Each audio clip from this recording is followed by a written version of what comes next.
אוקיי? IMD, זה אומר שהוא הגיע לדרגה הכי גבוהה, הכי בכירה בחברה. הוא אחד האנשים הכי מצליחים שאני באופן אישי מכירה. יש לו צוות מדהים לדעת, הוא עוזר ותומך לכל מי שהוא רק יכול. אם תשאלו אותו שאלות, הוא יעזר לכם. פשוט, אין דברים כאלה. יש לו רכב פרארי שהחברה משלמת עליה. יש לו בית שהחברה משלמת עליו. הוא אחד האנשים, הוא עוסק המון בצליחה והתפתחות אישית. פשוט כתב ספרים, רב מכר, אדם מאוד מאוד מאוד מצליחה. אם תקשיבו לו, ואני מזמינה את כולכם באמת, לא רק להיות נמצאים עכשיו בחלק הבא, אלא גם להיות נוכחים, כי אם תקשיבו לו, ובאמת תפנימו את מה שהוא אומר, אתם תחוו הצלחה. אם תבחרו להקשיב וליישם גם את מה שהוא אומר, אתם תחוו הצלחה פנומנלית בביזנס הזה. אז בלי לבזבז יותר מדי זמן, קבלו אותו חברים, במחיאות כפיים קצרות, מיסטר מאט וורלדונצ'רס!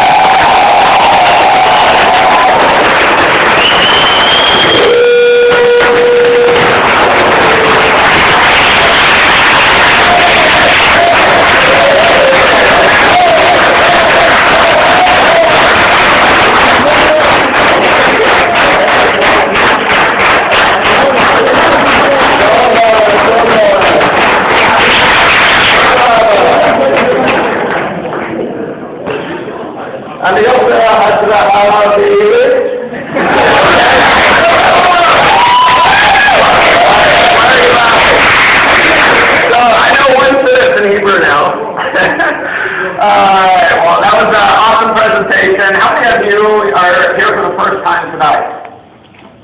Just a handful of you. Okay, great. So most of you guys are members who've been here for a little while. I'll talk to a couple of you who first time here and super excited. So Michael, great job. What I want to do is kind of run through just a few things. We don't have a whole lot of time. And so I want to give you my mindset coming in. Because when I came into Worldonçrès, I was able to come in and produce a lot very quickly. So would you prefer to make money slow or fast? Fast. Want to make money fast? Okay. So what I'm going to do, this is a little loud. Let me pull it down a little. That's better. Probably needs to be loud because I can't talk. So I'm going to give you how to build a business fast. So if some of you, and I don't want to scare away some of you who may be thinking, wow, if I've got to be like Matt or I've got to do these things, then I'm not going to do it at all. You can build a business however you want. You can build a business fast, you can build it slow. Some people get involved and they're on the 2 to 5 year plan. You know, you're going to get full time in the business and have residual income coming in, 2 to 5 years from now. Now that's, in my opinion, a much better option than working the 40-year plan. Do you have the 40-year plan here? Yeah? Is where you basically work for 40 years of your life and then get to retire and live on less than what you could barely live on when you were working? Yeah? You have that plan here, right? So the 2 to 5 year plan is awesome. But what I'm going to be talking about is more of the 6 months to 1 year plan. And so when I got involved in the business, I had to get my brain wired correctly. I had to get my brain wired correctly. That was the most important piece of the pie. And to get my mind wired correctly, what I had to do was to get bought in on the vision of Worldonçrès. Because if I was going to jump into this and throw my heart and soul into it, I wanted to be certain that this was going to be something big. Because I didn't want to be part of something small. I wanted to make an impact in the world. I wanted to change lives. And I wanted to be part of history. So here is a little bit of how I got my brain wired right. Number one, I was talking with the founder of the company. The co-founder of Worldonçrès was Mike Asquith and Wayne Nugent. Wayne Nugent was my mentor in my early 20s. And he was largely the reason why I was able to have success in network marketing, was by following his leadership. And when he shared the vision of Worldonçrès of us being a $10 billion company in the next 10 years, I had two feelings. Number one was excitement, and number two was disbelief. Yeah? I'm just being real.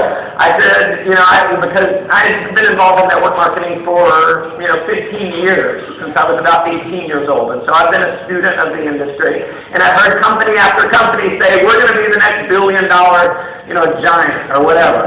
Now, typically it's selling nutrition or get skinny pills or, you name it, right? And so I wasn't interested in doing that. I was excited about travel. I was bought into the integrity of the company and the leadership of the company and the product and all that. But when he said $10 billion in 10 years, I said, I want to believe that, so how can I believe it? And here's why I wanted to believe it, because Ventures pays out over 60% of the revenue that they bring in, they pay back out in commissions. So 60% of $10 billion is what? $6 billion. So how many of you want your share of $6 billion? So Wayne shared with me that the travel industry is so big that you don't need a slice of the pie. I don't know if they have that saying here. If I could just get my piece of the pie, well, the travel industry is so big, you don't need a piece of the pie. You just need to dip your fork in it, lick it, and you're rich. So, we just need a little piece, and you just need a little piece of that $6 billion. And so that's why I wanted to believe it. Now, here's how I got my brain to really believe that could be so true, and it was through looking at other companies. Now, one of the things that I believe in is that if you want to have success, one of the easiest ways to do that is to model others. One of the chapters in my book is Why Invent the Average When You Can Copy Genius. Right? And so there's been a lot of other companies that have had success in network marketing. Do we have Avon here? Avon Cosmetics? Anyone heard of Avon? No? Avon's not here. And they're the biggest network marketing company in the entire world. They did $10.7 billion last year in sales. And so the cosmetics industry is a pretty large industry. Ladies, how many of you wear makeup? Most women wear makeup, right? Well, that's a big industry, but it's a $300 billion a year industry. 300 billion, travel is 8 trillion. So much, much bigger. Well, what Avon did is they became a $10 billion company, so they captured 2.9% of the cosmetics industry. Well, not a bad percentage that they've been able to capture. Now, if Ventures captured 2.9% of travel, do you know how big we would be? We would be a $232 billion a year company. $232 billion.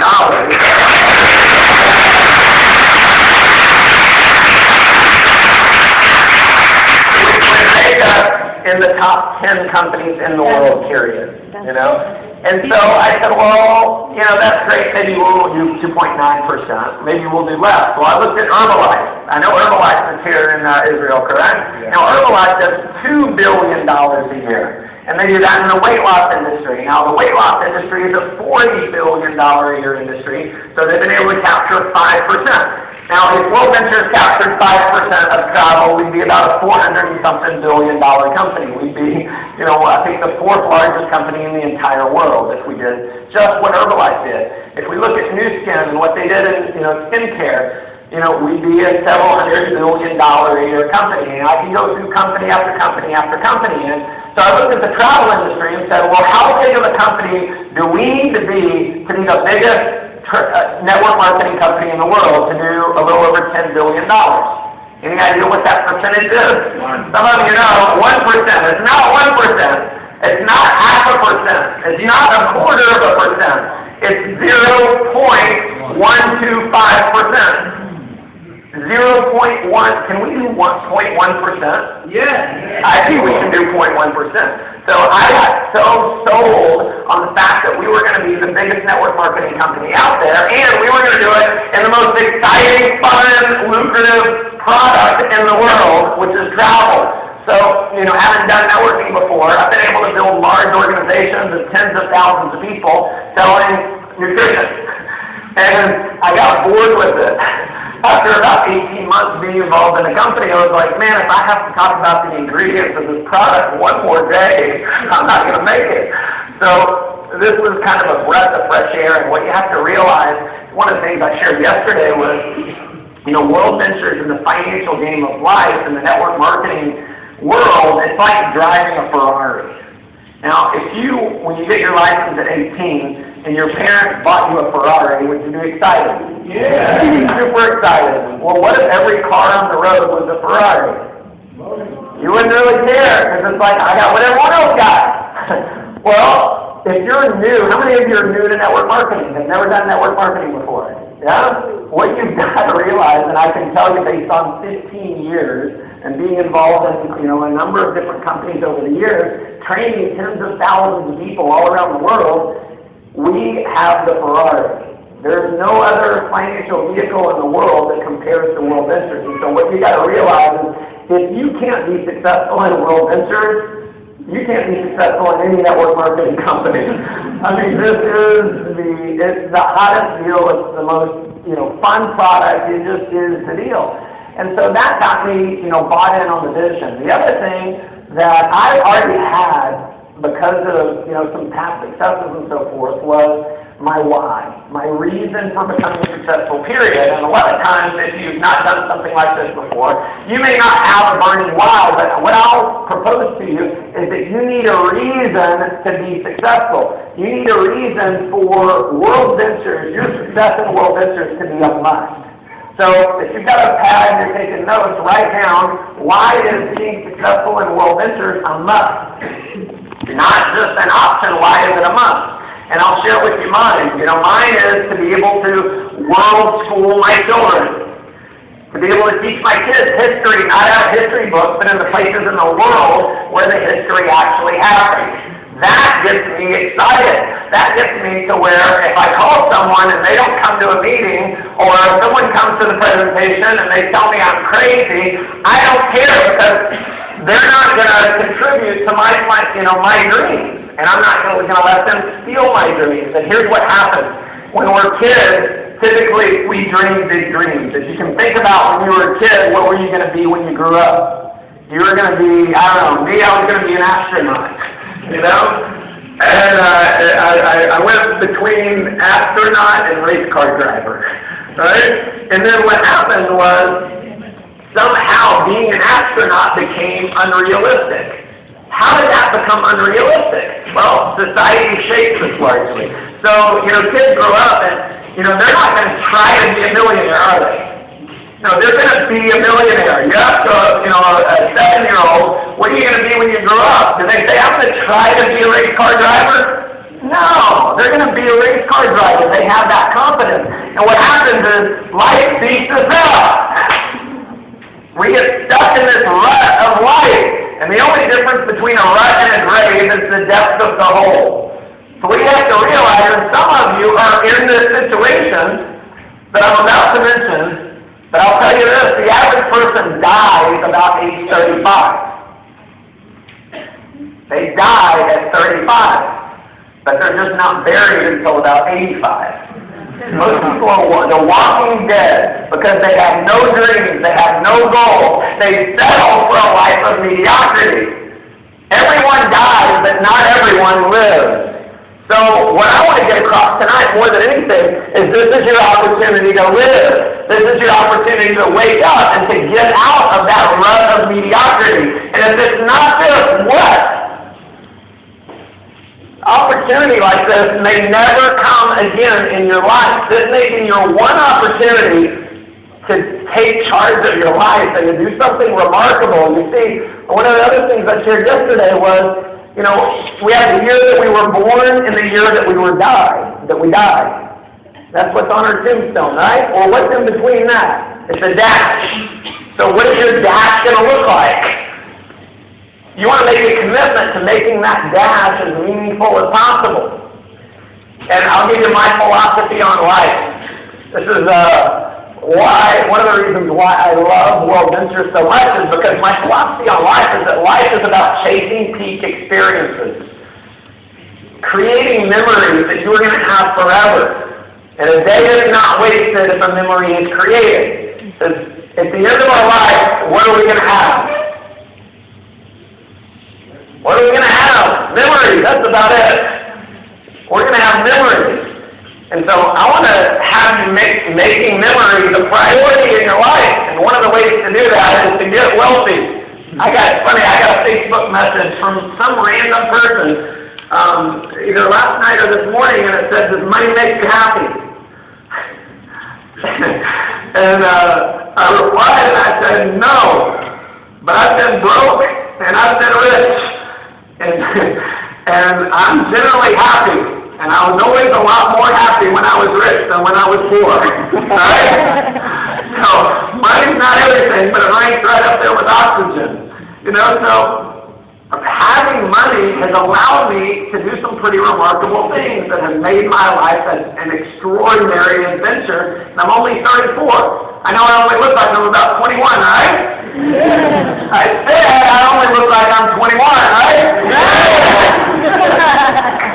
Thank you for that. If someone else isn't going to boost my ego, I will. Just kidding. And so, I just think about, I created a dreams list when I was 24. It was the first time I ever wrote down everything that I wanted to do with my life. And I wrote down a list of 100 names, and now 100 things, and now it's expanded to a lot more. Well, there were certain things that I put on that list that I couldn't even imagine them becoming true, like becoming a best-selling author. When I wrote that down, it just sounded ridiculous. Like, there's no way Matt Moris can go out and become a best-selling author, because I grew up, and I'm not going to share my whole story like I did yesterday, but I grew up, being a very average student. I finished in the half of the class that made the top half possible, right, as far as the ranking. I went to college and dropped out before I failed out. I was just telling someone earlier I was going to be pre-med in college, but I failed chemistry and biology and figured out I wasn't cut out for medicine. Grew up very, very poor, and just having all kinds of self-limiting beliefs and self-doubts and, all this garbage running on, this garbage in my head about me not being able to have success. So I wrote this list down, not believing most of the things that I wrote. And what happened is, as time went by, I started to develop more confidence. I started working on myself. I started hanging out with some of the people like you have on the front row, and I'll tell you this, you have some of the most amazing leadership that I've ever seen in the network marketing industry right here in Israel. So you guys...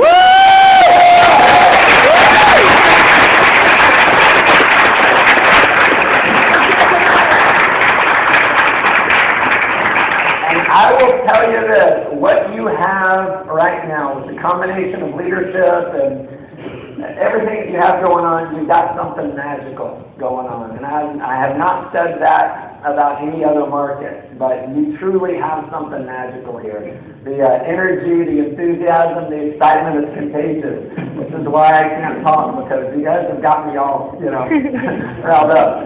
So, and in Israel right now, we are in the formulation phase, as Michael said. I don't know what he said, but I saw that clicker, the laser beam, right? That's where we are right now. And so what I want to do now is set expectations. Can I be real with you? Yeah. Now is an amazing time for growth. It's also a time to get beat up a little bit. And you want to get excited about getting beat up a little bit. Here's what I mean when I say beat up a little bit. Everything is not perfect. Right now, everything is not perfect. If you're a guest here for the first time, realize if you join this, I think if you're here, you're probably in. But when you join, realize everything's not going to be perfect. That's my one and only promise for the night, is everything's not going to be perfect. However, it also is the greatest opportunity because of the timing. When everything's not going to be perfect, what I mean by that is, our product is not as developed as it is in the U.S. Now, in the U.S., we've had 5 years to develop the product.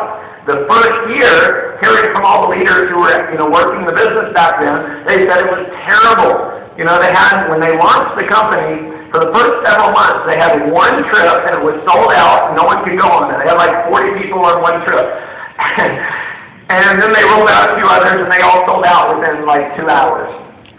So they went a full year where basically hardly anyone could go on a trip. But then it got better, and it got better, and it got better. Now, in the U.S., there's no issues at all with free trips. We got hundreds and hundreds to choose from, and they're amazing. But guess what? Guess who's making the most money right now? The leaders who built in the beginning of the U.S. Guess who's going to be making the most money 4 years from now? The leaders who are building right now in Israel. You guys are going to be making money.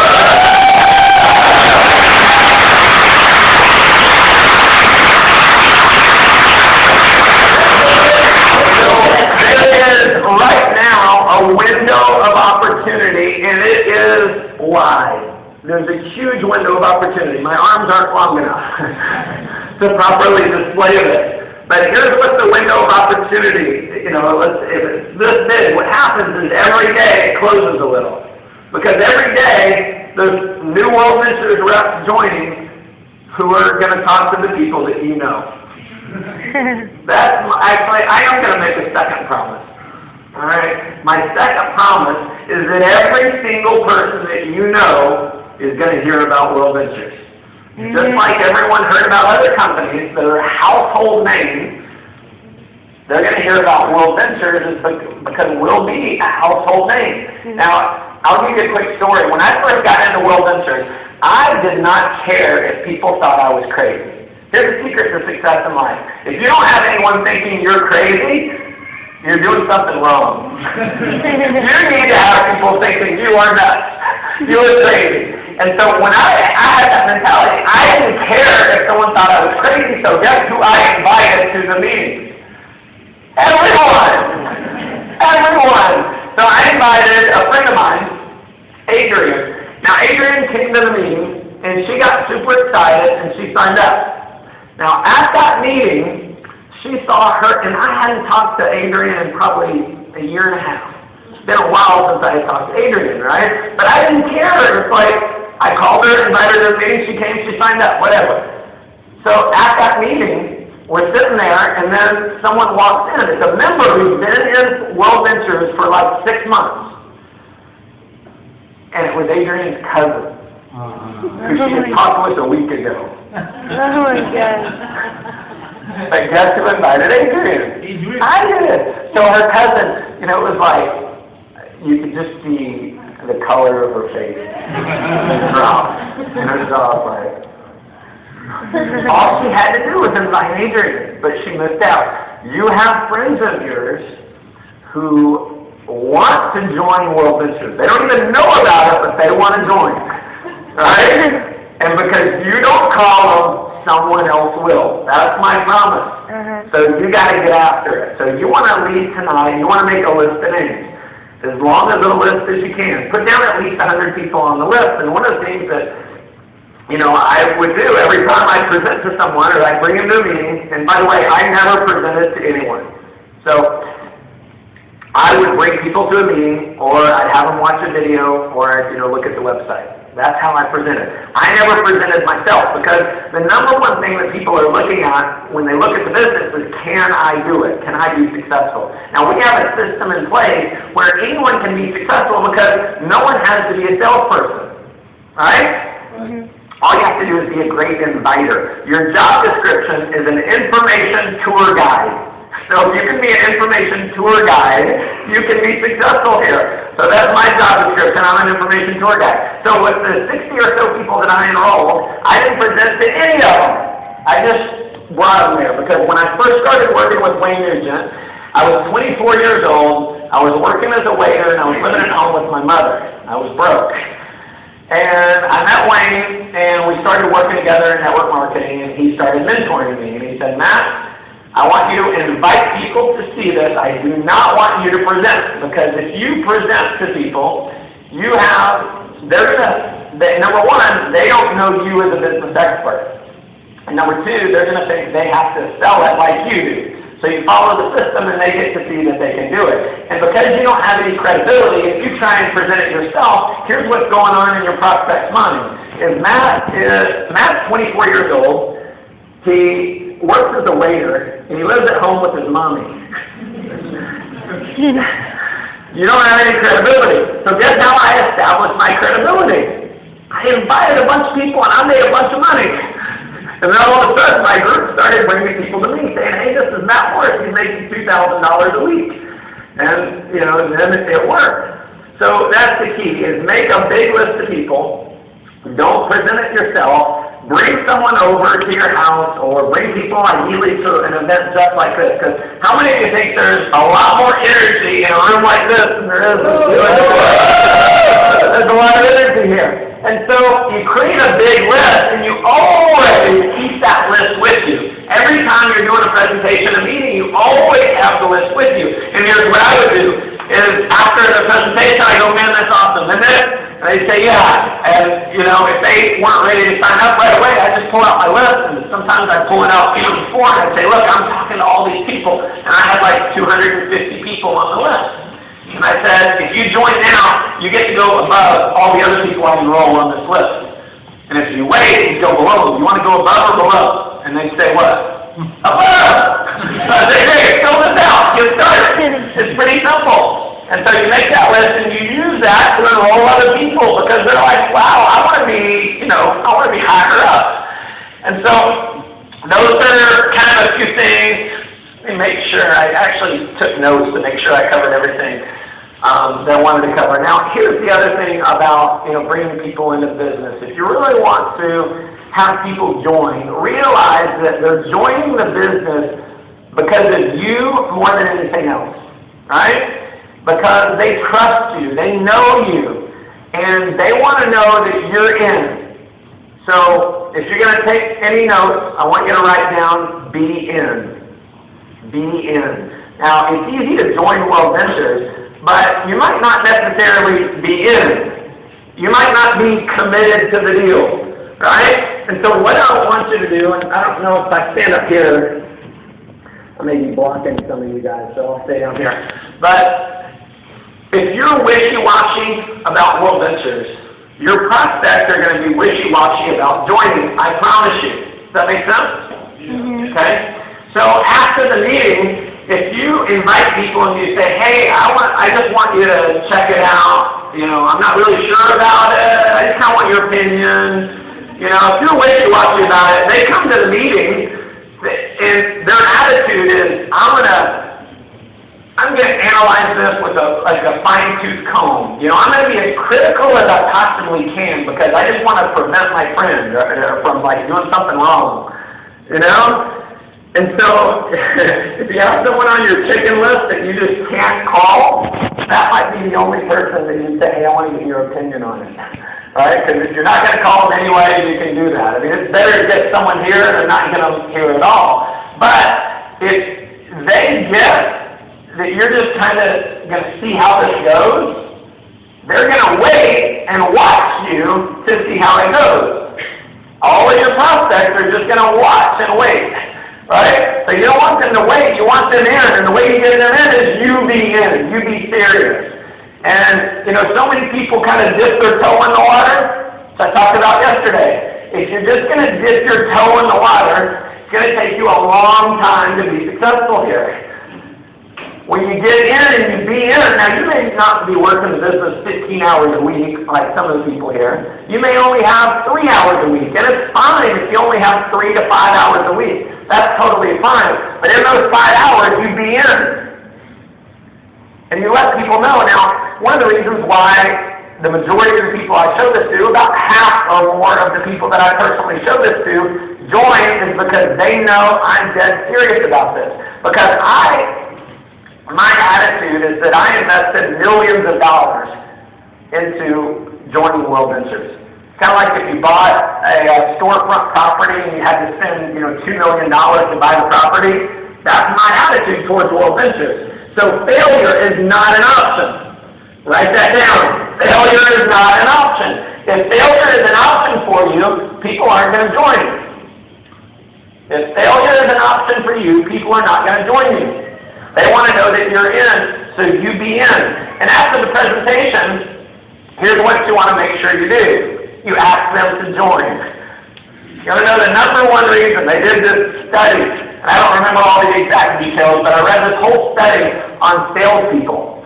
And they wanted to figure out why certain salespeople excel on a much greater level than salespeople who didn't. And so they analyzed hundreds and hundreds and hundreds of salespeople, and they went with them, and they did, it was one of these billion-dollar companies that had hundreds and hundreds of salespeople. You want to know what the number one thing was between the top producers and the bottom performers? I mean, you would think it's like some kind of slick sales move, or, you know, they're really eloquent, or maybe they dress better. You know what it was? They asked for the sale. Most salespeople, most network marketers present the business and never ask anyone to join. So here's how it is. Maybe some of you can relate to this. So you go through the presentation and you're sitting there with your prospect, right? And the meeting's over. And you go, cool, huh? I mean, and that's a good thing to say. Most people say, well, what'd you think? And they go, well, I thought this, and I thought this, and I thought this. And you go, cool, you want to go get a bite to eat? You laugh. That's the most common reaction. That's the most common quote in Wordwinter. No! That's why people aren't joining it. If you're not asking someone to join, they think you're wishy-washy about it. So afterwards, guess what I do with every prospect that I have? I ask them to join. So I say, you ready to do this with me? And here's the tip. Always nod when you ask a question. Are you ready to do this? And guess what? When you nod, they're more likely to nod back. And ask with a smile. So ask people to join. It's pretty simple. So, and you know, a lot of times people are going to say, well, I want to think about it. And here's the most common response to I want to think about it. Okay, you want to go get a bite to eat? That is the most common response. So here's the deal. I don't care if people are going to join or not. It really doesn't matter to me. Here's another thing to write down. You want to have zero emotional attachment to any no. Zero emotional attachment to any no. I had a guy one time who, you know, he wasn't my guest, he was a guest of a guest. And afterwards, I'm following up with him, and I go, it's pretty awesome, isn't it? Do you have any questions, or are you ready to get started? And he goes, well, I don't know. I just need to think about it. And at that point, here's what most people would go, okay, well, you think about it, and we'll talk later. And so what I do when someone says, I want to think about it, I say, well, do you need to think about it because you really need to think about it, or do you need to think about it just because that's your polite way of saying you don't want to do it? Mm-hmm. And he's like, well, I'm just not really that motivated to do this kind of stuff. And guess what I did? I didn't try to overcome any objection. He's not motivated. There's nothing I can do with someone that doesn't have motivation. I mean, I can try to motivate him, but if you have to sell someone to get in, you got to sell them to do anything. So guess what I did? I shook his hand, and that was that, right? Because my posture is, I'm looking for winners. I'm looking for eagles. Now, there's eagles and there's turkeys. Yeah? There's eagles and turkeys. Now, the eagles fly, and the turkeys, you know, gobble, gobble, gobble, and out and eat, right? So eagles and turkeys. Now, what I want is the eagle. Now, they don't have to look like an eagle, but they at least have to have the heart of an eagle. You see, when I was 24 living at home with my mom working as a waiter, I looked like a turkey. I looked like a turkey, gobbling around, you know, being broke and, you know, but I had ambition, I had a dream inside me, I had a desire, I wanted to win, I just didn't have the financial vehicle. And so, through mentorship and all that, I turned into an eagle, right? So you want an eagle in training. So what I'm saying is you want to have posture with this, and you want to call people out. When they say they got to think about it, say, well, you need to think about it because you really need to think about it, or you need to think about it because that's your polite way of telling me no. And you can even say with a smile, you just want the real answer. Sometimes they're going to say, I just don't want to do it. That's great. But if they just want to think about it, typically that's because they're pros at procrastination. And I want to hold someone like, I can't translate that word. People procrastinate in life. So I think it's our duty to get people not to procrastinate. So what is it exactly you need to think about? What questions can I answer? Because I don't want you to procrastinate on this and not be able to earn the kind of money that we're making just because you procrastinate. So what do you need to think about, or what questions can I answer to get you going on this? Let's go make some money together, you know? So be in, you be in, that way you have that posture. Now, my first 2 years in network marketing, let me share with you, because I want to give you how I was when I used to come to meetings like this, and we have someone with flying from out of town, or, whoever's a triple dip diamond, whatever it was that came in town. I look at them and think, well, it's easy for them to build a business because they're an eloquent speaker on stage. They've got a $2,000 suit on. Sure, they can make money, but I'm broke. I'm a kid. I'm young. I'm whatever. All these excuses running on in my mind. So my first 2 years in network marketing, I sponsored 3 people. Now, I was not involved in a company like this. I was involved in Amway. And Amway is one of those where, if you even mention the name of the company, people run and don't return your calls. It's all, right? No offense to the company, great products, all that, but very hard to make any money. I sponsored 3 people in 2 years. Now, I went to all the meetings, all the trainings, everything. And out of the 3 people that I enrolled, 2 of those I paid for. And out of the 2, one of them, I never even told them they were in. I enrolled my mom and never even told her. I didn't have the courage or the confidence to tell her. So, this has been a process for me. And largely the reason why I don't want to even say that because that's not 100% accurate. I was going to say largely the reason I wasn't successful is because I was in the wrong opportunity. And that was a big piece of it. Because there's a formula for success, and that formula is your level of success in life is equal to your level of skills and ability multiplied by your work ethic, by the effort that you put in. Multiplied also by the financial vehicle. So the financial vehicle was really bad. So that pulled down the other 2. But also my skills and ability weren't very good. And the biggest thing that I had to overcome was the 6 inches between my ears.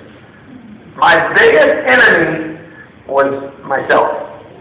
As Johnny Wimbrey says, Enemy. My greatest enemy is is me. That's what held me back, is my limiting self-belief, is not calling people because I was afraid they'd reject me. And when I finally got out of that shell, I started having success when I kept coming to these trainings. And we're doing the training. I want to make an announcement. I don't know that anyone knows this. Oz and Michael, I think they know this. But we've got a trainer coming to Israel on January, I believe, the 16th. He's going to be coming. Any of you guys know who it is? No. No, this is brand new. I just found out last night. Now, this is a gentleman who I tell his story all the time. In fact, when I go through the compensation plan, I talk about a guy who his very first night, he enrolled 12 people. Is that pretty good? Yeah? That's pretty awesome. You figured it out? Eric Rizbowski. Eric Rizbowski. Eric Rizbowski was in Cyprus. He's awesome. He's as good as they get. Young guy, he's about 27, I think, 28 maybe, and built a team of 5,000 people within his first couple of years. He had never done network marketing before, ever. Built a team of 5,000 in 2 years. This guy is a rock star. He's amazing.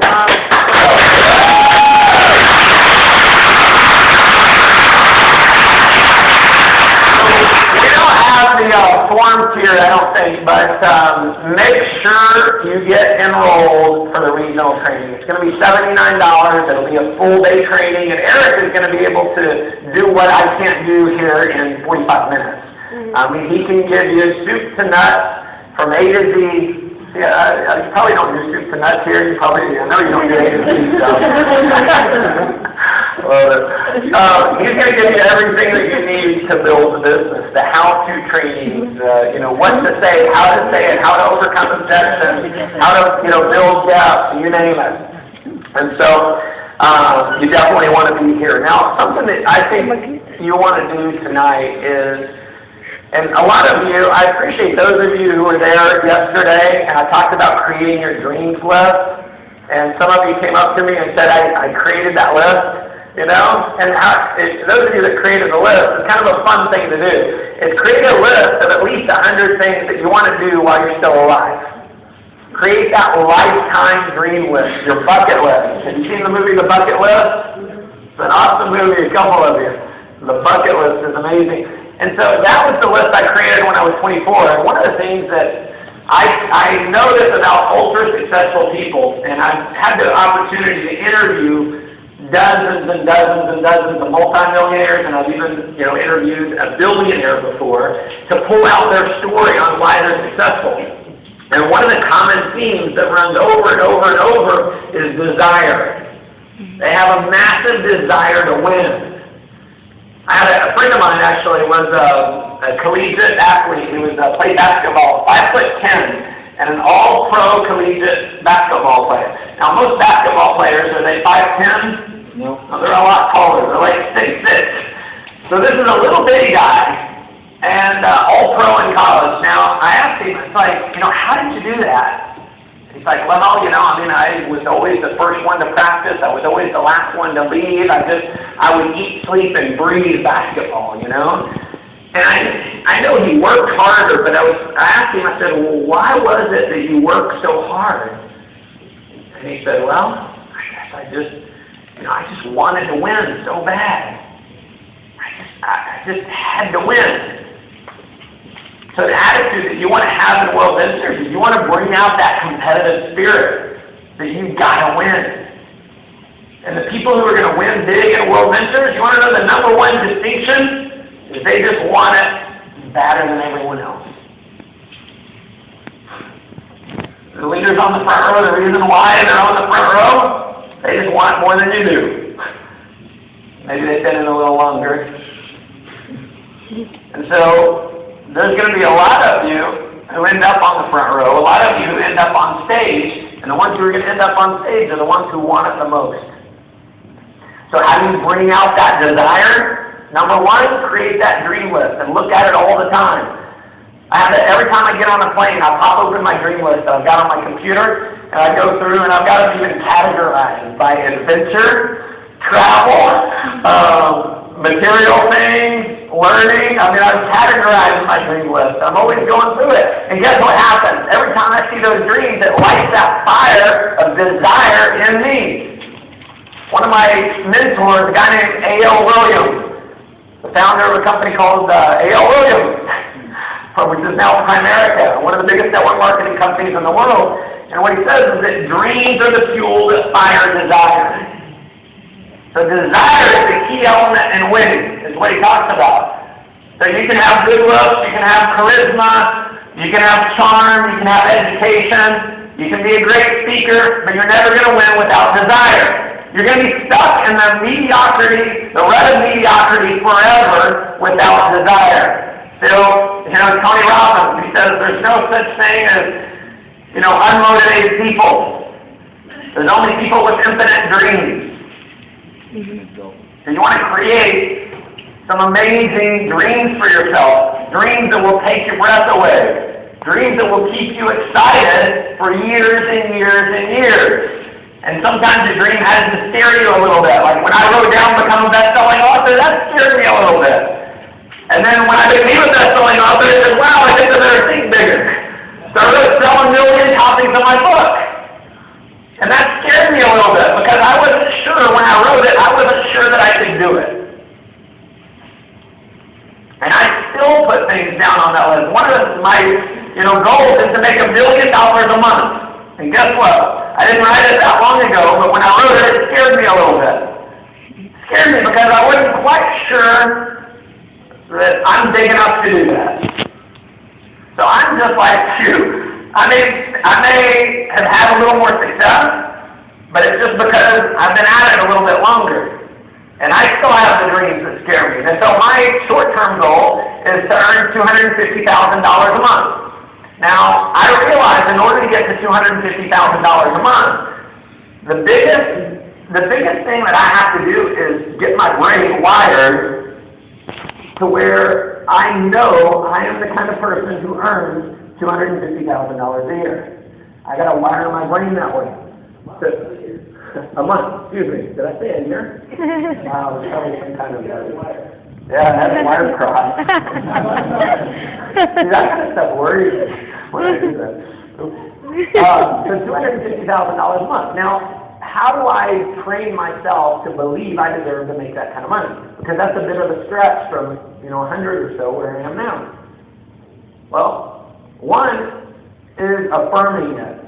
One is eliminating that self-belief. So every time I have a thought in my mind creep in that thinks there's no way you're going to do that, I override it. And I'll think, depends on where I am. If I'm at home, I'll say it. If I'm with a group, I don't just say it out loud. I'll just think it to myself over and over. I'll say, Matt Morris, you easily and effortlessly earn $250,000 each and every month. Matt Morris, you easily and effortlessly earn $250,000 each and every month. And that's overriding that negative self-belief. So essentially, I'm brainwashing myself. So should you brainwash yourself? Yes. Yeah! Your mind's dirty. Clean it up. So I'm constantly cleaning up my brain to get to where I want to be. And so what happens is, you may not feel like you're a great speaker. You may not feel like you have a lot of charisma. You may be really shy and introverted. I say that because those are the exact same things I thought about myself. Now, that's a total lie. That's total BS. But that was me. Because I grew up being shy. In 8th grade, I had to give a book report, and I shook the paper so bad I couldn't read it. I had to take a deep breath just so I could get through the book report. And afterwards, I was like, oh my gosh, I never want to do that again. So, I remember getting a 0 on a project because it was a project you had to present in front of the class. I didn't do the project at all. I got a 0 credit on that because I didn't want to get in front of class. That's how afraid I was to speak in public. It's ridiculous. That was just a story that I made up. So I had to start retraining my brain to believe that I could get on stage, and that I could be charismatic, and that I could be outgoing, and I couldn't meet people. And some people, I always hear people say, I don't have that big of a list. I don't know that many people. My list is not that big. And I say, well, what list is bigger, the people you know or the people you don't know? So if you don't know anyone, can you meet someone? Yeah? I had someone come up to me the other day. It was in Dallas. Her name was Dana. She comes up to me after the meeting, and she's sharing with me. I just don't have that big of a warm market. I've talked to my friends, but, and I went to a couple other leaders, and they said, well, you have people, you haven't called them yet. And I said, yeah, you probably do, and you should call them. But I said, what list is bigger, the people you don't know or the people you know? She said, don't know. And I said, all right, well, I'm going to give you a task. I want you to go to the mall. And I just want you to start up conversations with people. Walk in the stores, and the people who are working there, they can't get away. They can't get away. So what you do, hey, what's going on, whatever, you compliment them. I say, give them a sincere compliment. You like their tie, you like their shoes, you like their purse, you like this. And guess what? As soon as you give a compliment to someone, they immediately like you. Yeah? They immediately like you. And so then you say, well, how long have you worked here? And they say, well, and then ask them how long they've worked here. And they're going to tell you. And then you say, oh, you must love it. And a lot of times they're going to lie to you and say they do because they want to be polite and not get in trouble if the boss is around. But every once in a while, someone goes, no, not really. And I want you to say that, I'm recruiting, I'm in charge of recruiting for a brand new company. And I can't promise you anything, but we've got some positions. I'd love to talk to you about it. And they say yes or they say no. Most times they don't know what it is, so they're going to say, yeah, it's okay, write your number down. Never ask someone to write their number down. You tell them to write their number down. People are used to being told what to do, right? So we grow up, and our parents tell us when we can go to bed, right? And our teachers tell us when to be at school, and they tell us when we can do this and when we can do that. We're conditioned to be told what to do. So guess what? If I'm, meeting someone and I want to, show them World Mentors, I never ask, hey, can I have your number? No, I say, hey, write down your number. Right? And guess what happens? They always write their number down. No one ever doesn't write their number down. Because people say, well, I've asked people for their number, and they don't want to give it to me. I say, it's because you're asking. Just tell them. Write down your number. And it's kind of like after the presentation. It's like, will you join? You're not going to get many people that way. You go, this is awesome, you're in, right? You know, you have a little confidence. You know, you walk with some pride. You be a leader. And you tell them, hey, fill this out. You like this, right? Yeah? Here, fill this out. Let's get you started. Tell people what to do. So, I was able to overcome all those things, and it wasn't an overnight process. So, if maybe that's how you are, I was deathly afraid of meeting someone cold on the street. And so, I had someone, you know, share with me how you contact people and all that, and so I couldn't go through all that, so what I would do is I just smile at people. Yeah, I'd make eye contact and I'd smile. That was out of my comfort zone. And guess what? They smiled back. And I was like, okay, I got that one down. And then I would say hi. So I'd look at them, make eye contact, smile, and say hi. And in most cases, they said hi back. And then I'd say, hi, how are you? And I mean, I'm telling you, this is how bad I was. I was just over and over. And I never go any farther than that. I just like, this is why I didn't have it. Like, that's why I had like one date in high school. I had one girlfriend in high school. And in college, I had about one day there too. So this is why. So then I just take it a little further. So then I'd say, you know, hey, how are you? I love that tie, or I love that suit, or I love that whatever about you. And all of a sudden, they like me. Then we start a conversation. You know, so don't realize you have to be outgoing and all this overnight. It may be a process for you, but realize you can do it. The process that I went through, I mean, there is no way you would ever look at someone like me and think they're going to, you know, have success. But what you got to realize is, you know, I don't know what your exact dreams are, but chances are your dreams have to do with spending more time with your family and the people you love. Yeah? Chances are your dreams have to do with living in a nice place, maybe driving a nice car, maybe not having to have someone else tell you what to do all the time, being under the thumb of someone else. Maybe your dreams have to do with traveling. Maybe your dreams have to do with helping other people. Maybe your dream has something to do with knowing that your retirement is secure. Knowing that you can live the rest of your life in peace, not having to worry about money. Maybe your dream has something to do with being out of debt. Maybe your dream has something to do with not being stressed out all the time. Maybe your dream has something to do with being able to provide more for your children or your grandchildren. Maybe send them to great schools, send them around the world. Those are some of my dreams.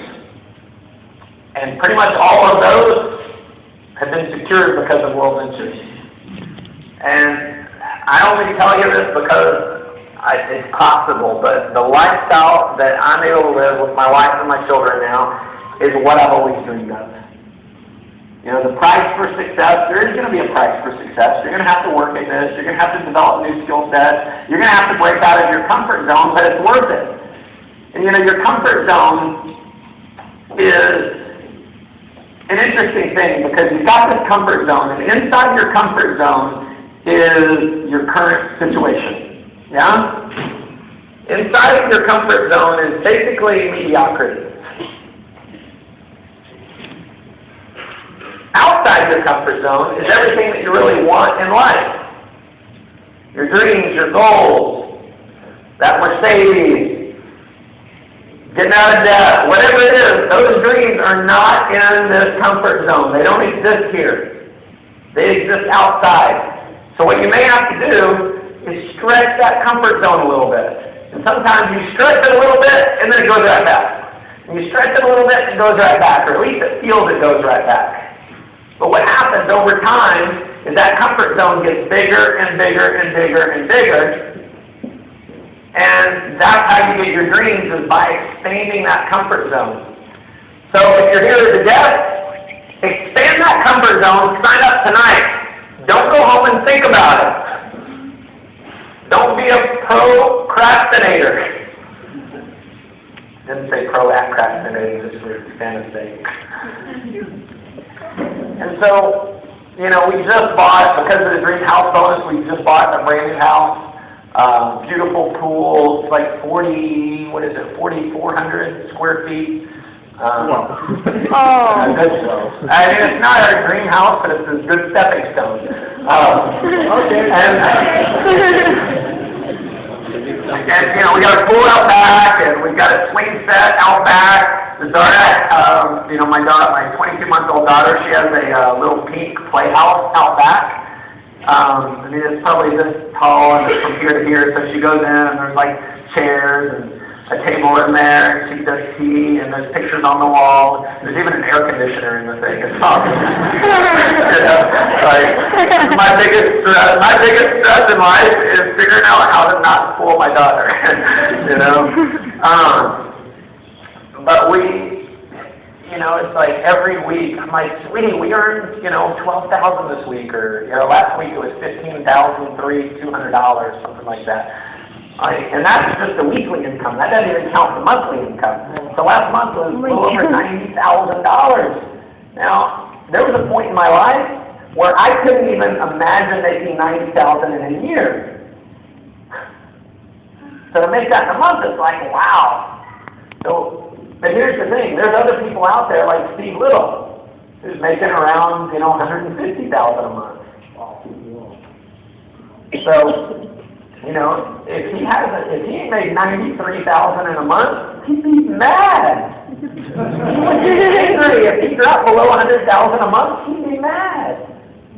Well, his thinking has just expanded a little bit more. Yeah. And being able to, you know, make that kind of money is great. Pay off all your debt. Have no money worries. We're sending my daughter, when she gets 3 and a half, she goes to the Dallas International School. And last year they had a graduating class of 29, 32, something like that. And they, out of like around 30 kids, they had $23 million in scholarship money. I mean, this is the place to send your kids. It's $10,000 a year for a 3-year-old for her tuition. I mean, her tuition is way more than most, you know, colleges in the U.S.